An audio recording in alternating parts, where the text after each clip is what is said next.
Welcome to Still Stella. Living life sarcastically.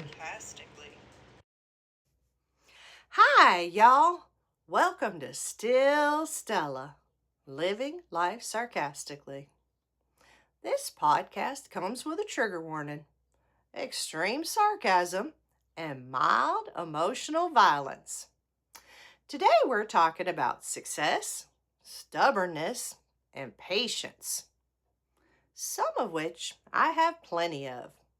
Some of which I absolutely do not have. I think we can all agree Patience and I are more like acquaintances than close friends. I mean, I have patience for puppies. I have patience for little old ladies counting out exact change at the grocery store. I have patience for my friends because Lord knows they put up with me. But stupid? I have zero patience for stupid. Traffic? No patience. Work meetings that could have been an email? Absolutely not.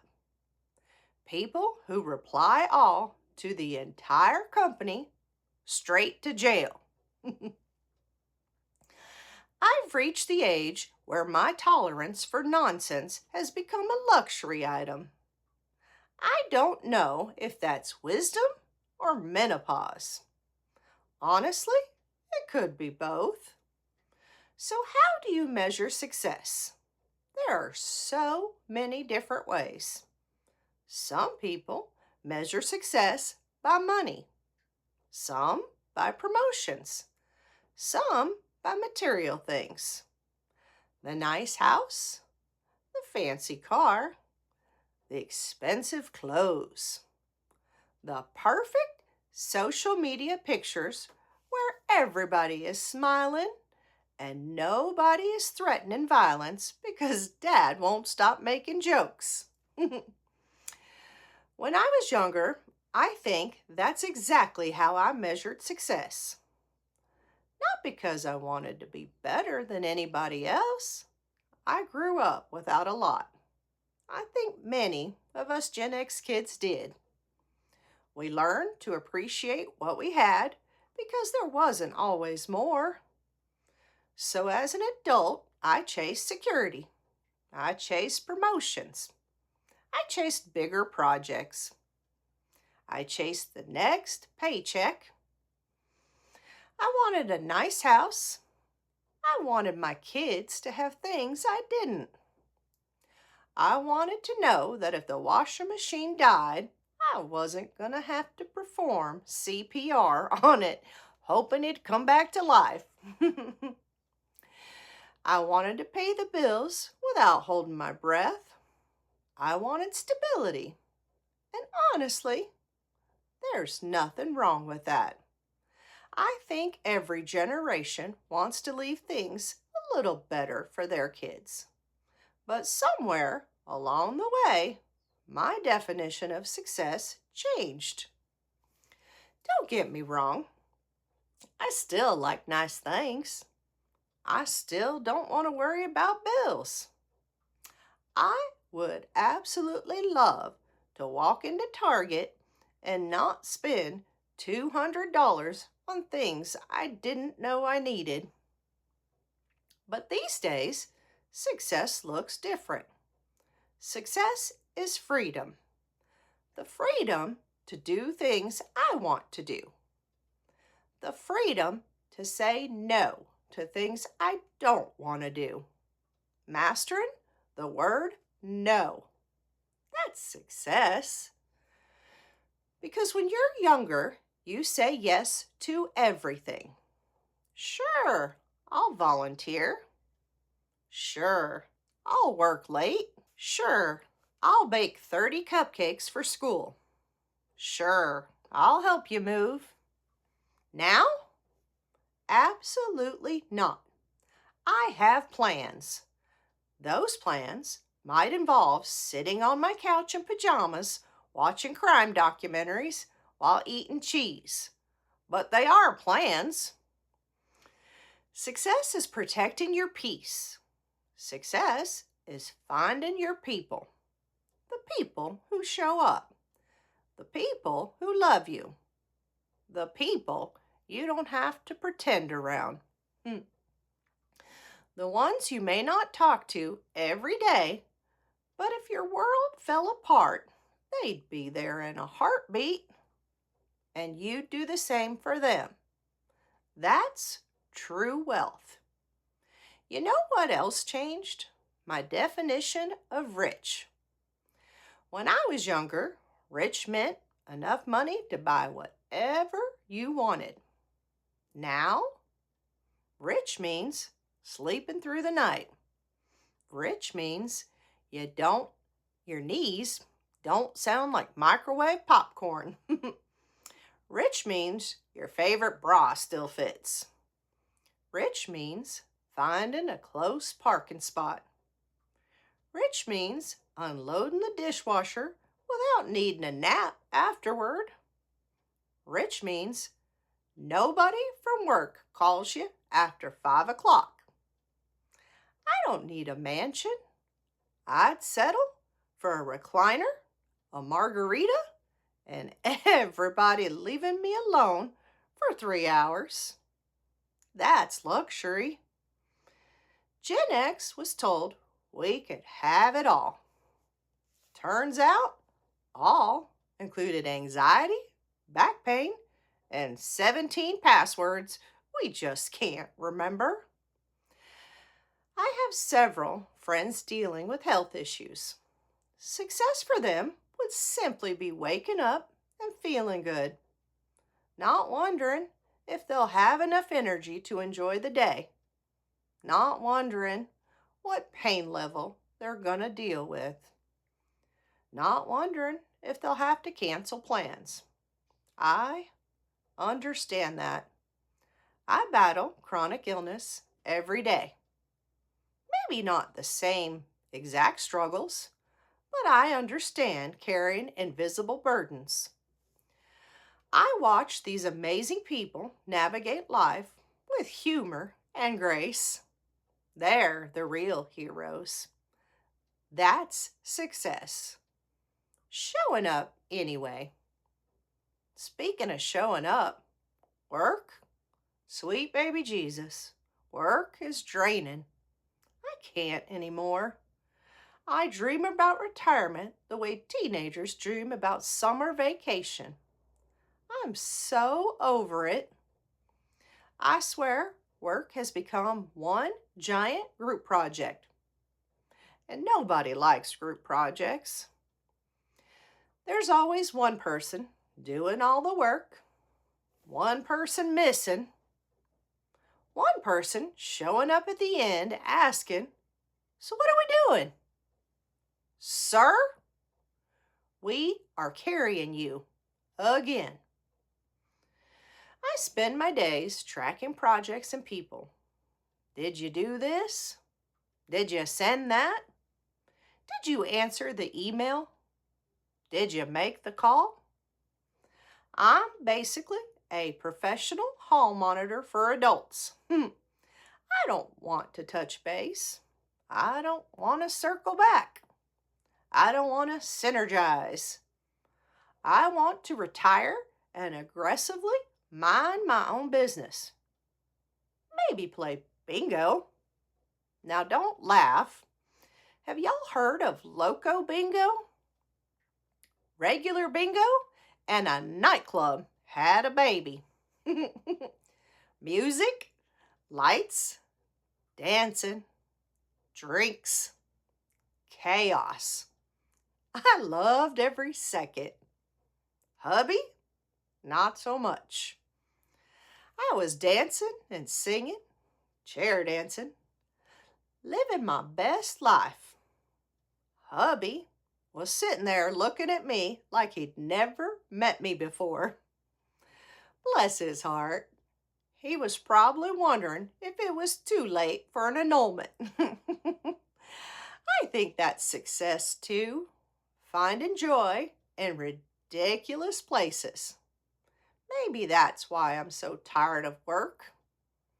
I want everything done immediately, my way. I'm not difficult. I'm efficient. I can walk past a basket of laundry for 3 days.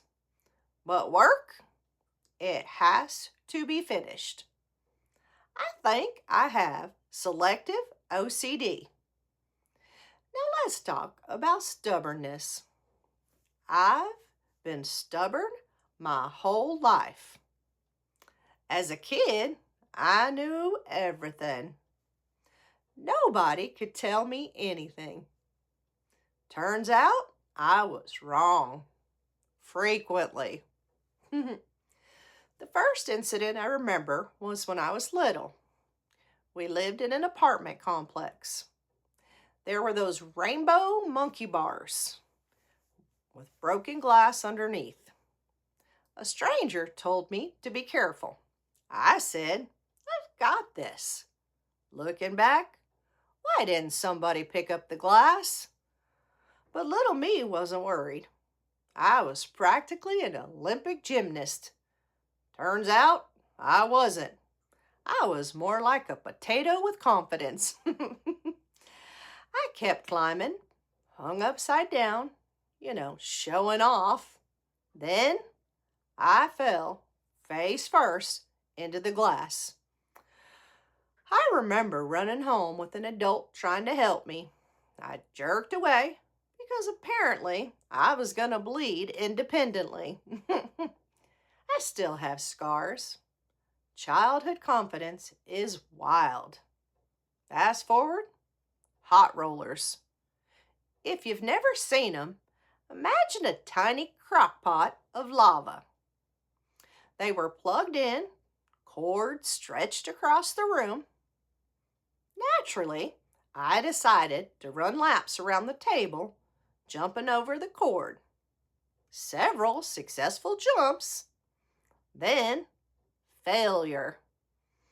My foot caught the cord. Boiling water down the back of my leg. Hospital, ice, pain. Guardian angel probably clocked out that day. I spent weeks trying to take baths with one leg in the air. I guarantee I had opinions.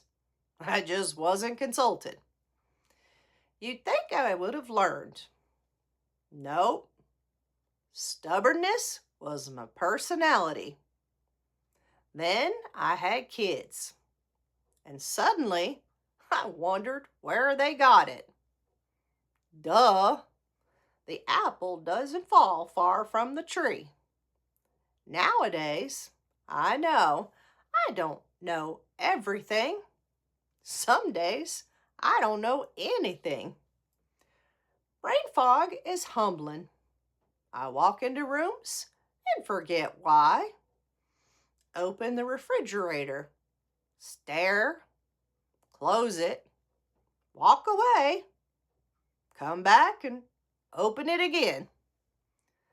I've looked for my glasses while wearing them. Looked for my phone while talking on it. Forgotten names during introductions. I don't know what's happening. I just know we're all in this together. Week 13 of Hubby Home Watch. Over 90 days. We finally have a surgery date. The waiting has been awful. He's stressed, nervous, anxious, and his biggest concern, not showering for 3 days. Honey, you'll be sleeping. I'm the one who has to smell you. I get it though. Surgery is scary. Waiting is scary. The unknown is scary. We're traveling an hour away for surgery because medical care around here isn't exactly stellar. Hopefully, he'll sleep the whole drive home. Then begins hubby patient recovery. pray for me. Send snacks. No, send rum. In fairness, when I had my second knee replacement and complications, he took good care of me. He administered IV antibiotics. He showed up. He surprised me. I was grateful. So now it's my turn. I'll take care of him. I'll be patient. I'll try to remember that I was probably a basket case before surgery too. I'm just glad we're getting them fixed. And no, I don't mean spayed. That ship sailed years ago. I guess that's what this episode is really about. Success, stubbornness, patience. When we're young, we're stubborn because we think we know everything. Life teaches us patience. Success isn't the biggest paycheck, the nicest house, the fanciest car. Success is surviving hard seasons, laughing through chaos, showing up for people you love, having friends who check on you, having a partner who takes care of you, learning to say no, learning to ask for help, learning that those adults warning us about broken glass actually knew something. Life teaches lessons, sometimes gently, sometimes by throwing you face first into broken glass or dumping boiling water down your leg. Apparently, subtle wasn't my learning style, but here we are, still standing, still laughing, still stubborn as ever, still Stella. Marry your lobster, drink the rum, listen to the people warning you about broken glass, and hug the friends who don't secretly root against you. Thank y'all for listening. If y'all enjoyed today's chaos, follow or subscribe so you don't miss next week's episode. Share it with your real ones. And remember, success isn't having your life together. Success is making it through another week without ending up in the emergency room because you thought, I've got this. Y'all take care. Thank you for listening to Still Stella, living life sarcastically.